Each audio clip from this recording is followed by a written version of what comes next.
Hi, my name is Kathleen Black and welcome to DIY with Designers. I have costume designed 8 shows at Hart House Theatre over the years, and I want to show you how I can use my theatre design skills in everyday life. Now today we're going to be working on how to repair a small hole. I'm going to teach you how to use a needle and thread and make that hole go away. Step 1, gather your materials. First of all, you'll need some thread. You want to use something close in color to the garment you're working on.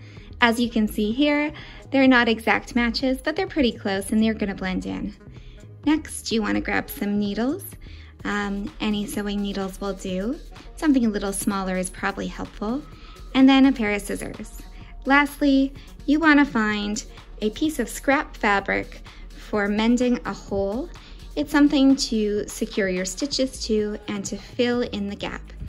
If you are working with something that's a knit like this sweater and has a bit of stretch, then you probably want a stretchy knit fabric.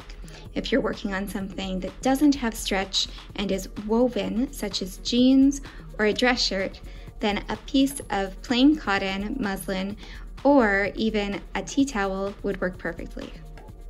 Step 2, thread your needle. Take your thread and you want to measure out about 12 inches from your hand to your elbow, and then you want to snip it off. Now take your needle and bring the end of that thread through the eye. Step 3, start sewing. You want to take a little bit of that scrap fabric you found, just the size of the hole. My hole is pretty small, but you can see it when I stretch it out. I'm going to put that under just to add a little backing and extra reinforcement. This is one of my favorite sweaters. You want to take a very small stitch the first time round. Something that's not going to show very much. So go in and hold the end of your thread. And then go out very close to that area. Now that thread tail is secure.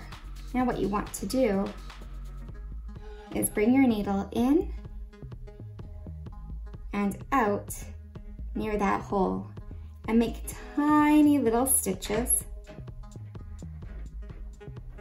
in the same direction that the fabric goes.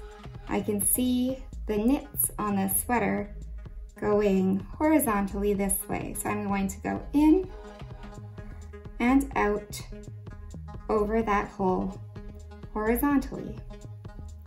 Now let's see, when I stretch it, it's looking much better. The top hole still needs some work. Now this time, because this hole's a bit bigger, I'm going to go over the hole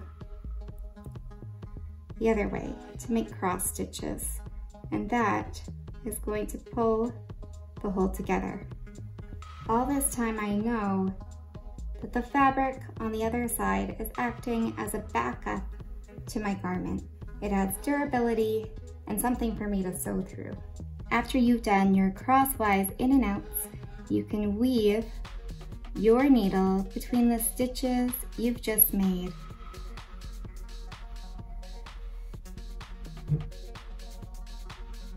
Just like fabric is a woven material, this will create a woven pattern and give you extra reinforcement. Step 4, tie off your thread. Take a small stitch in the back of your fabric or in your reinforcement patch. You want to create a loop. Now bring your needle through that loop to create a knot. I'm going to do this again, but this time I'm going to bring my needle through this loop. Here's my loop. 1, 2, 3 times to create a super knot. Now I'm going to take 1, 2 little tiny stitches, that just means in and out, to secure the knot. Whoops, I looped it around my fabric, that's okay. There we go. And now you can cut off that tie. If you'd like to, you can trim around your little patch here. You'll see what's not needed. Take off the bulk, and there. good as new. Thank you so much for joining me for DIY with Designers at Heart House Theater.